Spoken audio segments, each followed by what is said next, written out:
Ipagdangal ang Panginoon, o bayan ng Diyos. Umawit kang nagsasaya sa Panginoon. Lapitan siya't paglingkuran ng may kasayahan. Ipagdangal ang Panginoon, o bayan ng Diyos. Halina tayo magdiwang sa ngalan ng Ama at ng Anak at ng Espiritu Santo. Amen. Ang pagpapala ng ating Panginoong Hesukristo, ang pag-ibig ng Diyos Ama at ang pakipagkaisa ng Espiritu Santo naway sumainyong lahat. At sumaiyo rin. Mga kapatid, ngayon po'y ginugunita po natin si San Andres Dunlap, pari at martir. At upang tayo maging marapat na gumanap sa ating banal na pagdiriwang, ating pagsisihan at aminin ang ating mga nagawang kasalanan. Sinugong tagapagpagaling sa mga nagsisisi, Panginoon, kaawaan mo kami. Panginoon, kaawaan mo kami. Dumating na tagapag-anyaya, mga makasalanay magsisi, Kristo, kaawaan mo kami. Kristo, kaawaan mo kami. Nakaluklok ka sa kanan ng Diyos Ama para ipamagitan kami. Panginoon, kaawaan mo kami. Panginoon, kaawaan mo kami. Kaawaan nawa tayo ng makapangyarihang Diyos. Patawarin tayo sa ating mga nagawang kasalanan at patnubayan tayo tungo sa buhay na walang hanggan. Amen. Manalangin tayo. Ama naming makapangyarihan, kami tugunin mo sa aming kahilingan ngayong si San Andres Dunlap at ang mga kasama ay aming ginugunita upang kaming mga nagdiriwang ng pagpaparangal sa kanila ay makasunod sa kanilang katatagan sa pananampalataya sa pamagitan ni Hesukristo kasama ng Espiritu Santo magpasawalang hanggan. Amen. Magsiupo muna po ang lahat.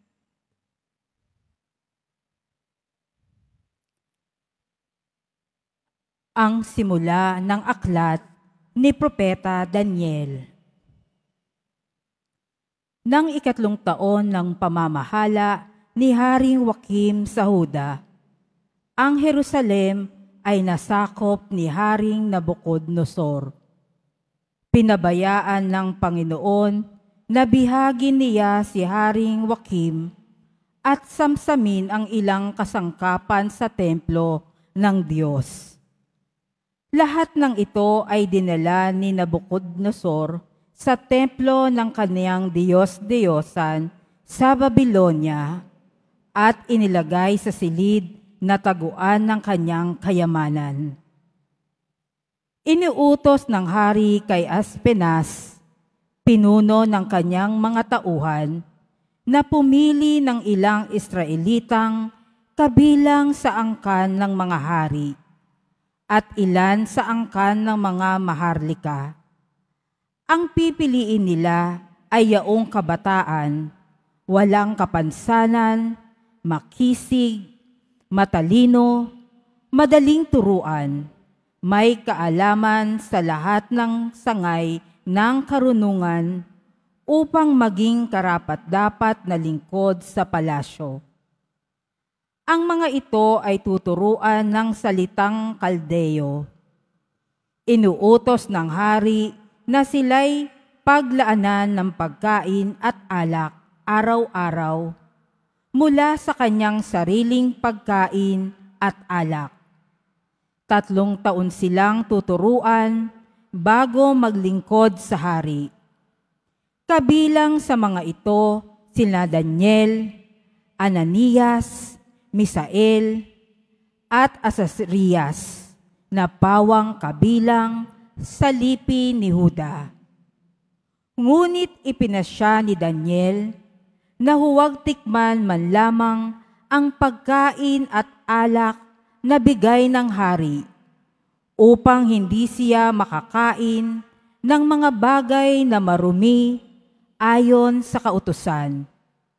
Kaya ipinakiusap niya kay Aspenas na huwag silang pakanin niyon. Niloob naman ng Diyos na siya'y makalugdan at pagbigyan nito. Ngunit sinabi niya kay Daniel, "Natatakot lamang ako sa gagawin sa akin ng mahal na hari kapag nakitang niyang mas mahina kayo kaysa ibang kasinggulang ninyo. Tiyak na ako'y pupugutan niya pagkat siya mismo ang naglaan ng pagkain ninyo araw-araw." Dahil dito, lumapit si Daniel sa bantay na nangangalaga sa kanila.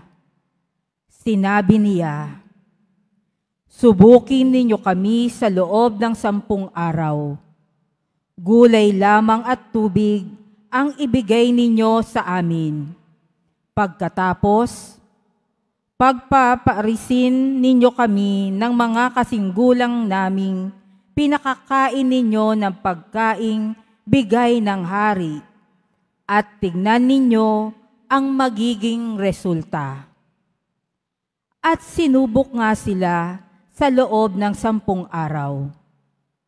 Nang sila'y pagparisin, pagkaraan ng 10 araw, nakitang mas maayos sila at malusog kaysa mga kasinggulang nilang pinakain ng pagkain ng hari.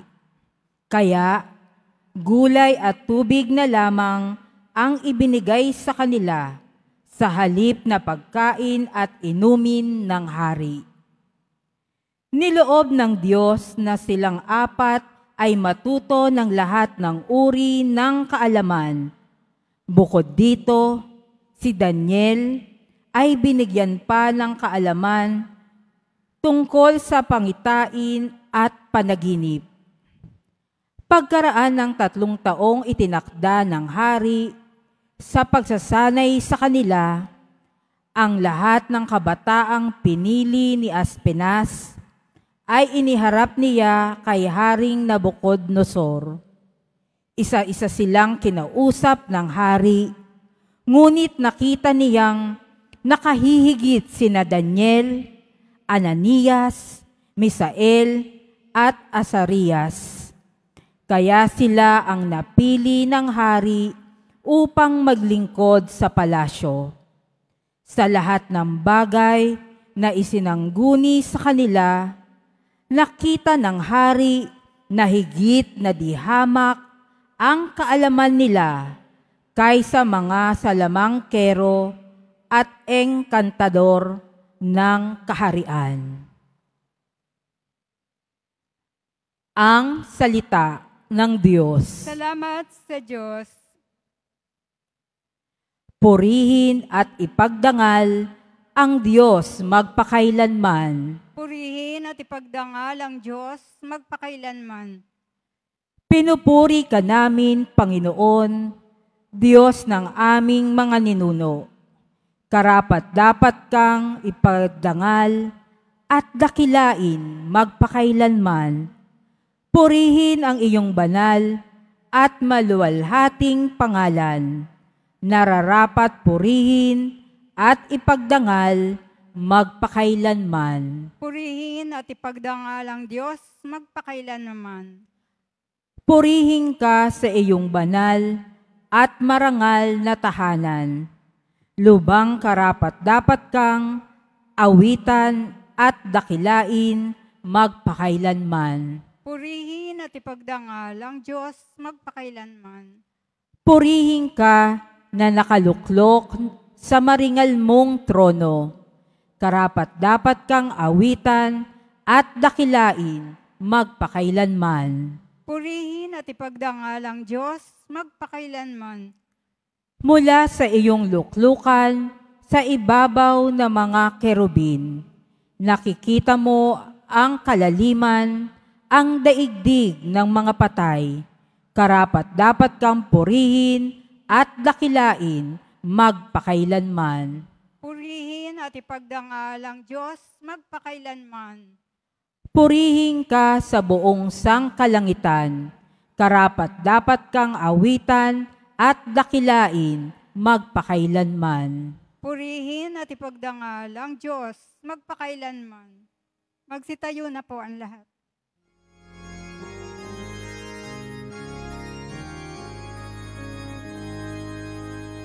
Hallelujah, Hallelujah, Hallelujah, Hallelujah.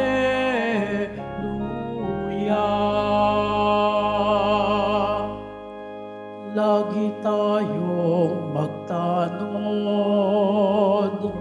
sapagkat di natin talos ang pagbabalik ni Jesus. Hallelujah, Hallelujah, Hallelujah, Hallelujah.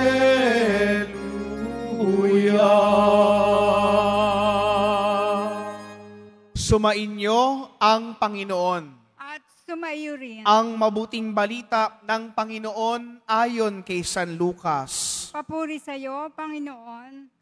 Noong panahong iyon, nang tumingin si Jesus, nakita niya ang mayayamang naguhulog ng kailang kaloob sa lalagyanan nito sa templo. Nakita rin niya ang isang dukhang babaeng balo na naghulog ng 2 kusing, ang wika ni Jesus. Sinasabi ko sa inyo, ang dukhang balong iyon ang naghulog ng higit kaysa sa kanilang lahat, sapagkat bahagi lang ng di nila kailangan ang kanilang ipinagkakaloob, ngunit ibinigay ng balong iyon na dukhang-dukha ang buo niyang ikabubuhay. Mga kapatid, ang mabuting balita ng Panginoon. Pinupuri ka namin, Panginoong Hesukristo. Magsiupo muna po ang lahat. Magandang tanghali po sa inyong lahat. Katatapos lang po ng kapistahan ng Kristong Hari at ngayon po ay nasa huling linggo po tayo ng karaniwang panahon sapagkat sa darating pong linggo, ipagdiriwang na po natin ang bagong taon ng simbahan, ang unang linggo ng Adbyento. Mga kapatid, napansin po ninyo, lahat po ng pagbasa mula po ngayong araw ng Lunes hanggang Sabado po ng umaga, ito po'y pagtutulay sa atin ng ating Panginoong Kristo mula sa karaniwang panahon patong Adbyento. Kaya po, lahat ng mga pagbasa natin ng buong 34 Sundays of Ordinary Time, para po tayong nire-review mula ngayong Lunes hanggang Sabado, para po maging handa tayo sa pagdating ng Adbyento at lalo nating paghandaan ang pagdating ng ating Panginoong Kristo sa Kapaskuhan. Ngayon mga kapatid, atin pong pagnilayan ang mabuting balita ni San Lucas na atin pong napakinggan para po sa misa nating ito. Sa templo mga kapatid, ang ating Panginoong Kristo ay nag-observe, mga nag-aalay sa templo. Sino pong nakita ng ating Panginoon? Yung mga mayayaman, ang laki ng hinuhulog nila sa templo. Pero ano ang nakapako sa pansin ng ating Panginoong Hesukristo? Yung babaeng balo na mahirap, 2 kusing ang kanyang iniligay sa lalagyanan ng alay. Pero bakit sinabi ng ating Panginoong Kristo, ang babaeng balong iyon ang nagbigay ng higit pa kaysa sa mga mayamang nag-alay ng mas malalaki? Mga kapatid, lagi po nating tatandaan, sa kultura po ng mga Hudyo, napakahalaga po ng pag-aalay sa templo. Kailangan maganda, kailangan perpekto. Pero mga kapatid, karamihan ng binibigay ng mga tao, kahit po sa panahon ngayon, at kahit po sa panahon ng ating Panginoon sa Kristo, ang inaalay natin sa Panginoon, palaging yung barya, palaging yung retaso, palaging yung hindi natin mapapakinabangan. Pero yung babaeng balo, wala siyang kayamanan. Dukha siya, mahirap, at ang kanyang buong kabuhayan ay yung 2 kusing na meron siya, inalay pa niya sa Diyos. Alam niyo po mga kapatid, ako po ay naglilingkod po sa Diocese of Malolos. Nung ako po'y batang pare, under po ako ng Commission on Social Action. Inoobserbahan po namin yung mga nangyayari sa Bulacan. Alam niyo naman po, lagi po kaming binabaha until now. Meron pong isang bayan po sa amin, wala nang bagyo, pero yun po yung binabaha matapos ang bagyo. Di namimigay po kami ng relief, tsaka po ng gamit. Meron pong ibang mga tao, kapag po nagbibigay po kami, ang binibigay nila na delata, expired. O kaya naman po, mga damit na hindi mapapakinabangan. Kaya po merong isang gabi, napunta po kami sa bayang yon, naabutan po kami ng dilim. Yung pong mga tao, nakabarong Tagalog, tsaka nakatraha de boda. Akala ko po'y horror. Kaya mga kapatid, tatanungin din po natin ang ating mga sarili. Kapag tayo nagbibigay sa ating kapwa, ano bang binibigay natin? Yung basura natin? Yung sobra natin? Yung mga nasa bodega natin? Kasi mga kapatid, ang totoong pagbibigay ay masakit. Kaya ka nga nagbigay kasi nawalan ka. Kapag nagbibigay tayo at hindi ka nasaktan, hindi ka nagbibigay. Nagbibigay ka lang ng mumo. Nagbibigay ka lang ng tinga. Hindi ka talaga tunay na nagbibigay. Ang totoong pagbibigay, mga kapatid, ay masakit. Ang totoong pagbibigay, ikaw ay nawawalan. Ganyan mga kapatid, ang ginawa ni San Andres Dunlac, kaya po siya naging martir sa kanyang bansa na Vietnam. Inalay niya ang kanyang buhay dahil ibinigay niya ito ng buo para sa pananampalataya, para kay Kristo, para kay Jesus na ating Panginoon. Walang kahati, walang kadobol, buong buo ang kanyang buhay para sa pagpapatotoo sa ating pananampalataya sa poong Jesus Nazareno. Kaya mga kapatid, tanungin po natin ang ating mga sarili. Paano ba tayo nagbibigay? Retaso? Basura? O buo? Hindi tinitingnan ng Diyos ang yaman mo, kaya kakaya mong magbigay sa Kanya o makatulong sa iba. Ang tinitignan ng Diyos, kung kaya mong iwan ang lahat, kaya mong pahalagahan ng Diyos sa kabila ng layaw, kayamanan, at kapangyarihan ng mundo. Mga kapatid, ito po'y paalala sa atin ng Panginoon. Ang nagbibigay ay tunay na nasasaktan. Kaya kapag nasaktan ka, ikay tunay na nagbibigay. Alalahanin natin ng Diyos, ibinigay niya ang kanyang bugtong na anak para magkatawang tao. At sa kanyang pagkakatawang tao, siya'y ipinako sa krus at namatay para makamit natin ang napakalaking biyaya ng sangkatauhan. Ito'y walang iba kundi ang kaligtasan. Nagbigay ang Diyos ng kanyang bugtong na anak, buong buo at walang kahati.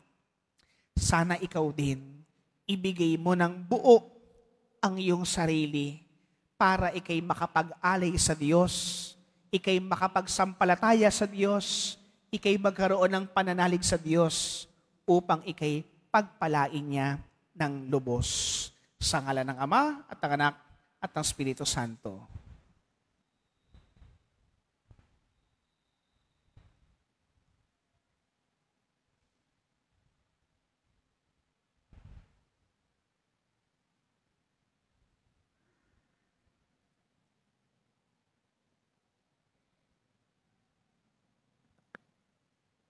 Oratio Imperata para sa katapatan, katotohanan, at katarungan. Amang makapangyarihan sa lahat, ikaw ang gumabay sa iyong bayan mula sa pagkaalipin, bilang haliging ulap sa araw at haliging apoy sa gabi. Sa panahong ito ng panlilinlang at katiwalian na bumabalot sa aming bayan, ipamalas mo sa amin ang iyong liwanag na nagtataboy sa lahat ng dilim. Inaamin naming kami rin ay madalas lumalakad sa kadiliman, sa aming pananahimik, pagkikibit-balikat, at kawalang pakialam, hinayaan naming lumaganap ang kasinungalingan at umusbong ang katiwalian. Patawarin mo kami, Panginoon, at linisin mo ang aming mga puso sa kasalanang bumubulag at sumisira, kasalanang umaagaw ng pagkain sa mahihirap at ng pag-asa sa buong bayan. Ipagkaloob mo sa amin ang mga pinunong kawangis ng puso ng iyong anak, mga pastol na handang maglingkod, hindi mga lobong sumisila. Sa kapangyarihan ng iyong banal na Espiritu, bigyan mo kami ng lakas ng loob na itakwil ang kasinungalingan, ibunyag ang pandaraya, igiit ang katarungan, at ipagtanggol ang katotohanan sa lahat ng aming gawain, pampubliko man o pansarili, upang ang katapatan ay dumaloy sa aming lupain, tulad ng ilog, at ang katuwiran ay rumagasa na parang malakas na agos. O Diyos ng katarungan at habag, gawin mong ubasan ng kabutihan ang aming bayan, hindi lason ng kasakiman, manipulasyon at pagkamakasarili, kundi pagyamanin ng katapatan, malasakit, at pag-ibig. Hinihiling namin ito sa pamamagitan ni Kristo na aming Panginoon. Amen. Maria, salamin ng katuwiran. Panalangin mo kami. San Miguel Arcangel, Panalangin mo kami. San Lorenzo Ruiz at San Pedro Calungsod, Ipanalangin ninyo kami. Magsiupo muna po ang lahat.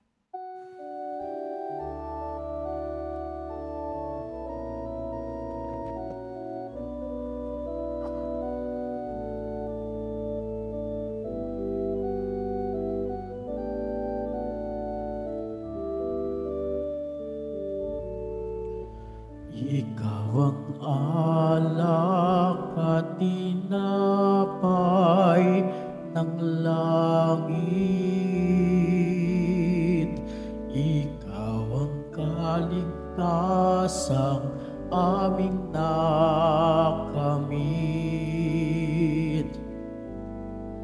Pagsamo ng iyong bayay, pakinggan, maging marapat na ika'y pagsaluhan.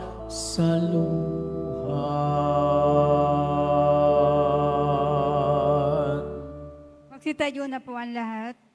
Manalangin kayo mga kapatid, upang itong paghahain natin ay kalugdan ng Diyos amang makapangyarihan.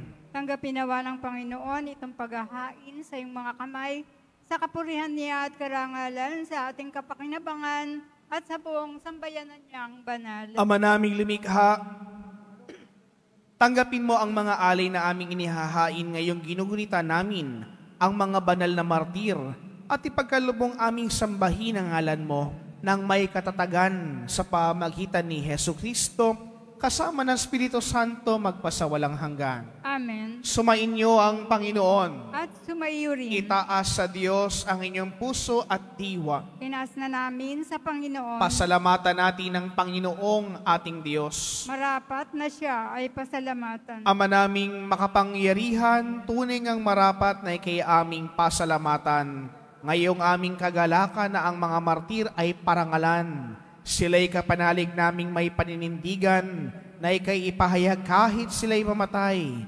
sapagkat minarapat mong kanyang matularan, ang iyong anak na naghahain ng sariling buhay. Tulad ng naganap sa iyong anak, ang dugo ng mga martir ay dumanak, hindi dahil sa katatagang likas, kundi dahil sa bigay mong lakas. Kaya kaisa ng mga anghel na nagsisiawit ng papuri sa iyo, nang walang humpay sa kalangitan, kami nagbubunyi sa iyong kadakilaan. Santo, Santo, Santo, Panginoong Diyos ng mga hukbo, napupuno ang langit at lupa ng kadakilaan mo. Hosana sa kaitaasan, pinagpalang na paririto sa ngalan ng Panginoon. Hosana sa kaitaasan, magsiluhod po ang lahat. Ama naming banal, ikaw ang bukhal ng tanang kabanalan, kaya sa pamagitan ng iyong Espiritu, gawin mong banal ang mga kaloob na ito upang para sa amin maging katawan na dugo ng aming Panginoong Hesukristo. Bago niya pinagtiis ang kusang loob na maging handog, hinawakan niya ang tinapay, pinasalamatan kanya, pinaghati-hati niya iyon, iniabot sa kanyang mga alagad at sinabi, "Tanggapin ninyong lahat ito at kanin. Ito ang aking katawan na ihahandog para sa inyo."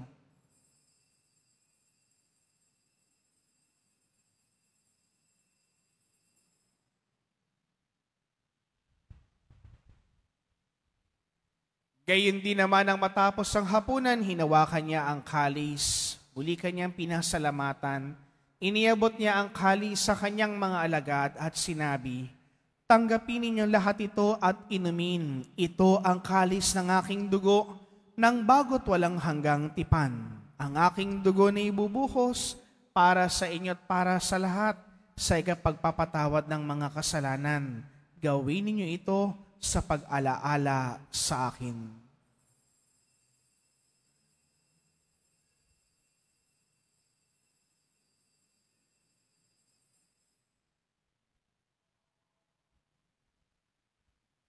Magsitayo po ang lahat. Ipagbunyi natin ang misteryo ng ating pananampalataya. Si Kristo'y namatay, si Kristo'y nabuhay, si Kristo'y babalik sa wakas ng panahon. Ama, ginagawa namin ngayon ang pag-alaala sa pagkamatay at muling pagkabuhay ng iyong anak. Kaya tiniyalay namin sa iyo ang tinapay na nagbibigay buhay at ang kalis na nagkakaloob ng kaligtasan. Kami nagpapasalamat dahil kami iyong minarapat na tumayo sa harap mo para maglingkod sa iyo. Isinasamo namin na kami magsasalo-salo sa katawan at dugo ni Kristo ay mabuklod sa pagkakaisa sa pamagitan ng Espiritu Santo. Ama, lingapin mo ang iyong simbahang laganap sa buong daigdig. Puspusin mo kami sa pag-ibig kaisa ni Leon na aming Papa at ni Jose na aming Arsobispo at ng Tanang Kaparian. Alalahanin mo rin ang mga kapatid naming nahimlay, nang may pag-asang sila'y muling mamubuhay, gayon din ang lahat ng mga pumanaw. Kaawaan mo sila't patuloyin sa iyong kaliwanagan. Kaawaan mo't pagindapatin kaming lahat na makasalo sa iyong buhay na walang wakas, kaysa ng mahal na Birheng Maria na ina ng Diyos, ng kabiyak ng puso niyang si San Jose, kaysa ng mga apostol at ang lahat ng mga banal, si San Juan Bautista na ating patron, na namuhay dito sa daigdig ng kalugod-lugod sa iyo, may pagdiwang nawa namin ang pagpupuri sa ikararangal mo sa pamamagitan ng iyong anak, naming Panginoong Hesukristo.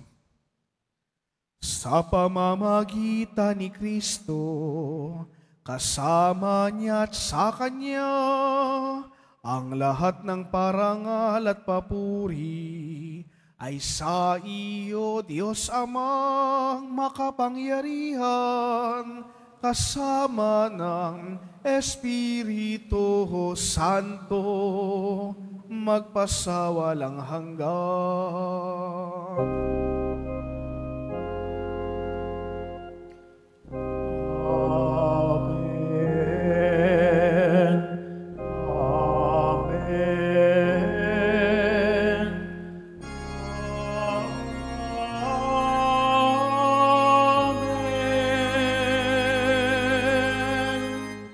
bilang isang bayang buklod ng pag-ibig, sama-sama po nating awitin, panalangin itinuro sa atin.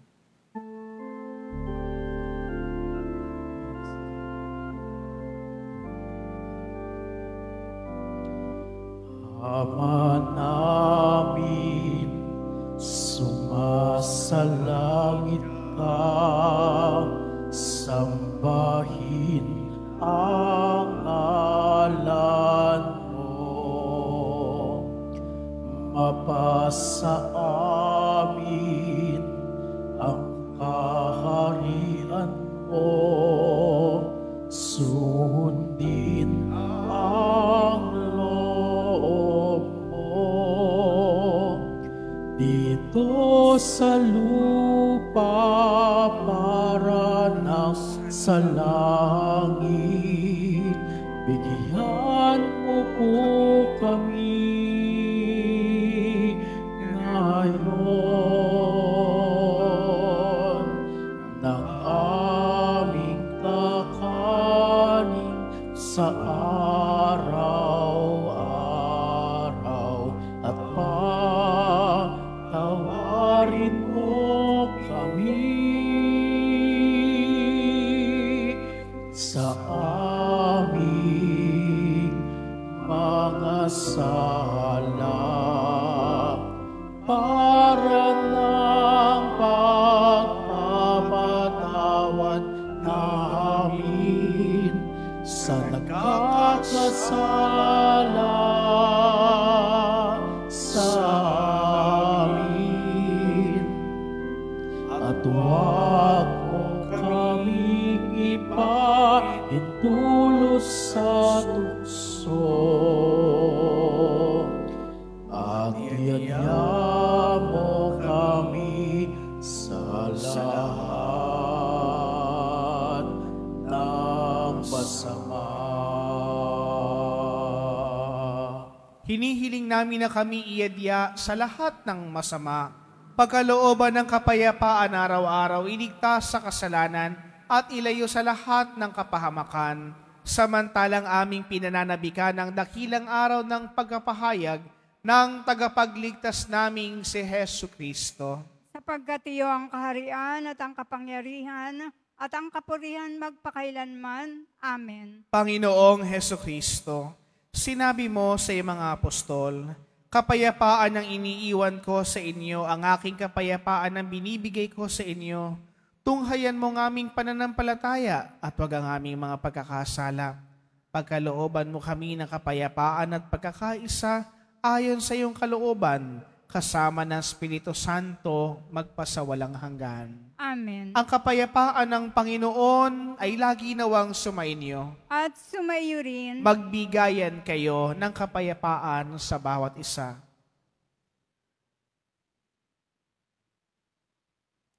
Kordero ng Diyos, na nag-aalis ng mga kasalanan ng sanlibutan, maawa ka sa amin. Kordero ng Diyos, na nag-aalis ng mga kasalanan ng sanlibutan, maawa ka sa amin. Kordero ng Diyos, na nag-aalis ng mga kasalanan ng sanlibutan, ipagkaloob mo sa amin ang kapayapaan. Magsiluhod po tayo.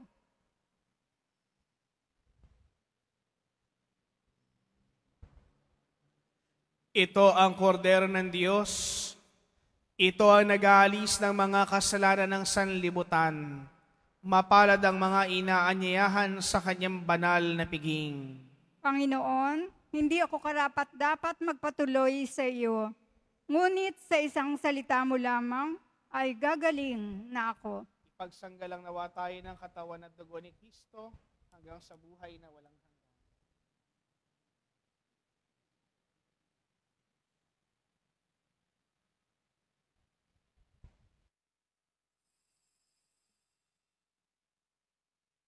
Para po sa lahat ng tatanggap ng banal na komunyon, sasagot po tayo ng amen. Pagkasabi ng pari o ng lay minister ng katawan ni Kristo.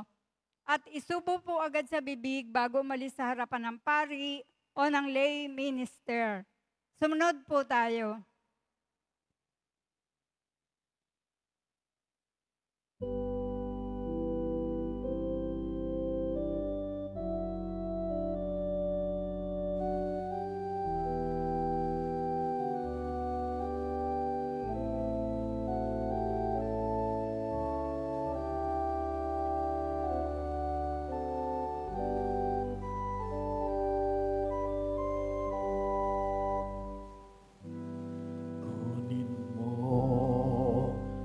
Diyos, at tanggapin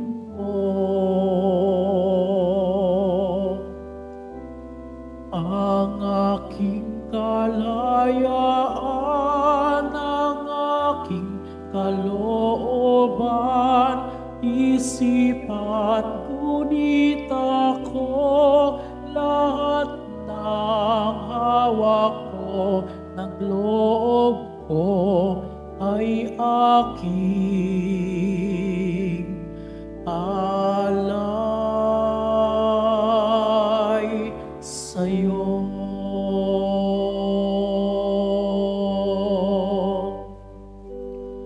Nagmula sa'yo ang lahat ng ito.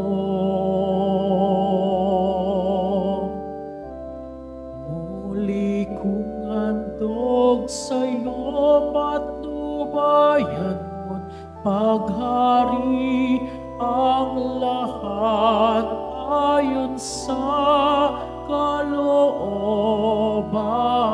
mo. Mag-utos ka, Panginoon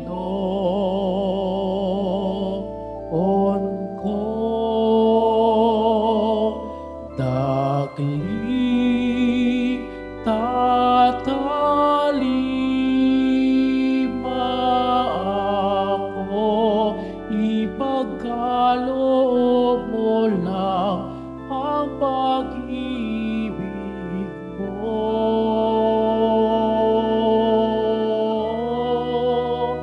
At lahat ay tatalikdan ko.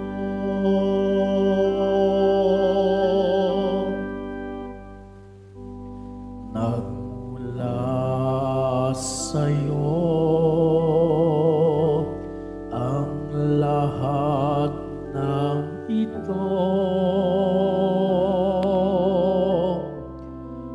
Muli kong handog sa'yo, patnubayan mo't paghari, ang lahat ayon sa kalooban mo. Mag-utos ka, Panginoon ko. Dagli tatalima ako, ipagkaloob mo lang ang pag-ibig mo.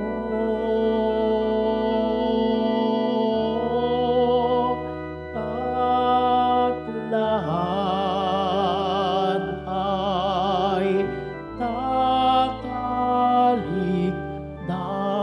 ko.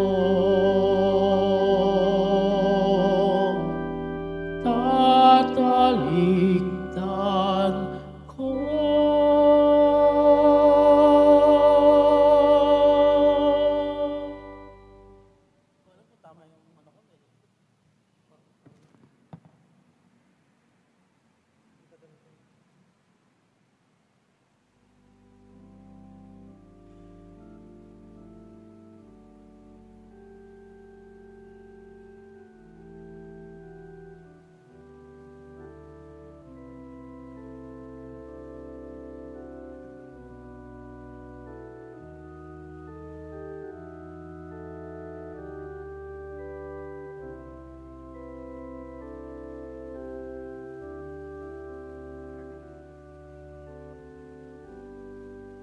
Announcement for Paris-wide monthly formation.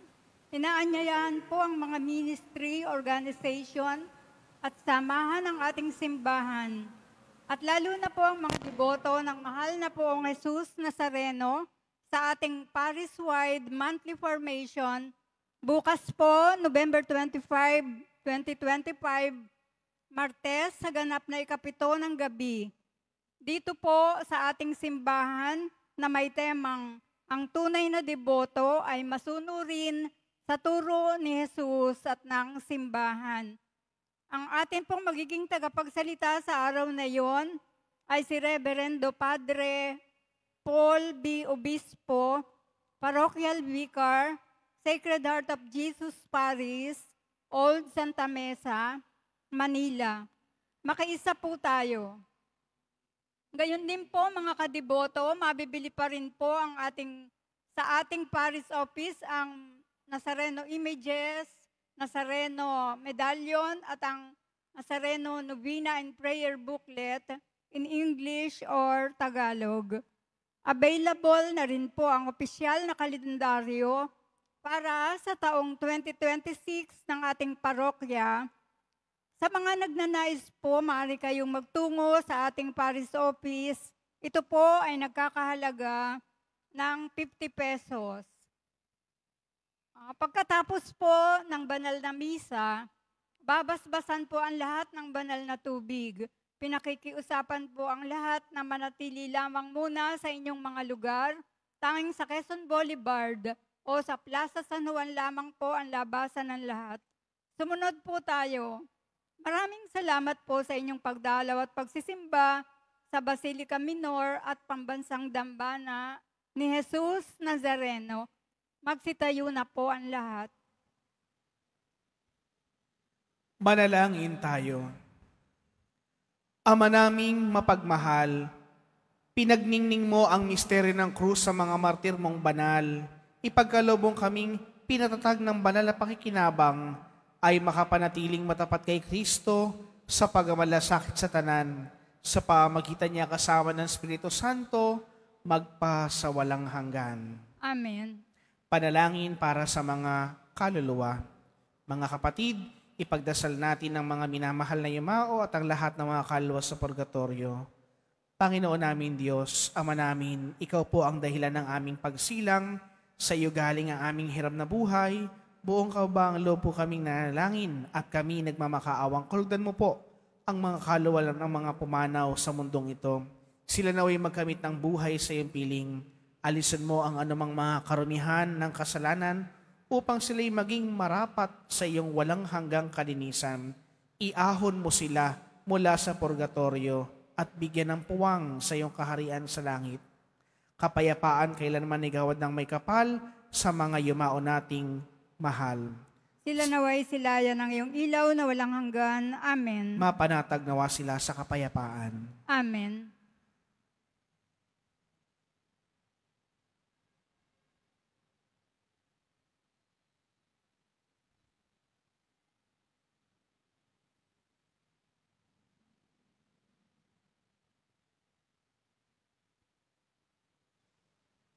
Muli po sa inyo pong lahat ng mga nagsimba, mga nag-alay po ng pamisa, mga naglingkod po dito sa ating parokya at Pambansang Dambana.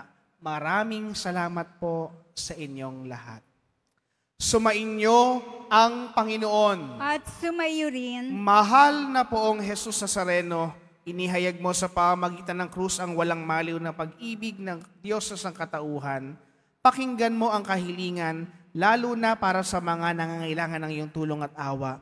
Makamtanawa namin ng iyong kasagutan ng may utang na loob na tinatanaw.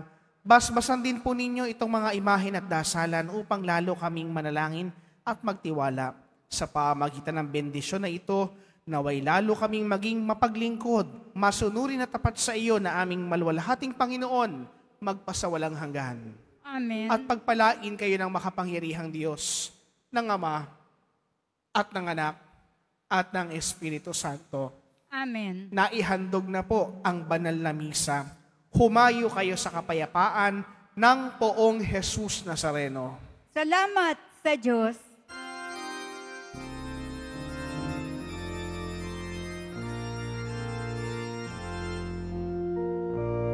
Jesus Nazareno, sinasamba ka namin, pinipinto ka namin, aral mo ang aming buhay at kaligtasan, Nuestro Padre Jesus Nazareno. Nazareno, iligtas mo kami sa kasalanan. Ang krus mong kinamatayan ay sagisan ng aming kaligtasan. Yesu Padre Jesus Nazareno, dinarangal ka namin. Yesu Padre Jesus Nazareno, niluwalhati ka namin. Yesu Padre Jesus Nazareno, dinarangal ka namin.